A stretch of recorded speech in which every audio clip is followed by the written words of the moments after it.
അല്ല എന്തൊക്കെ ഉണ്ടെന്ന് പറഞ്ഞിട്ട് എന്താ കാര്യം? ഈ കിടക്കണ കണ്ടില്ലേ? ഞങ്ങളൊക്കെ പണ്ട് ഇവിടത്തെ പറമ്പില് പണിക്ക് വരുമ്പോ എന്തെല്ലാം ചിരിയും ബഹളവും ആയിരുന്നു. ഇവിടെ ഇരിക്കണ ചോറ്റും പാത്രം എടുത്ത് ചേമ്പ് കാട്ടി കൊണ്ടുവച്ചു, ചേമ്പ് കാട്ടി ഇരിക്കണ ചോറ്റും പാത്രം എടുത്ത് ഇവിടെ കൊണ്ടുവയ്ക്കും.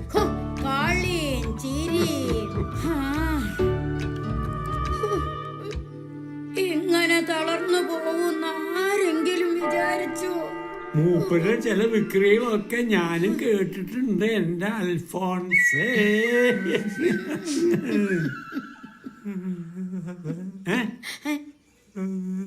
നാരങ്ങ വെള്ള ഞാൻ കൊണ്ടുവച്ചിട്ടുണ്ട്, ഇപ്പൊ തരാം. അപ്പച്ച ഇങ്ങനെ കുറെ നാരങ്ങ വെള്ളം കുടിച്ചാൽ വേറെ വല്ല അസുഖം വരും. അതന്നെ ഞാനും പറഞ്ഞേ, എപ്പോഴും പറഞ്ഞാൽ കേൾക്കൂല. പിന്നെ രോഗം വന്നാൽ ചികിത്സിക്കും.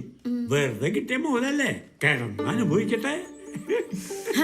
ഈ പറയണ മുതല് എവിടെയൊക്കെയാ എന്തൊക്കെയായിട്ടാ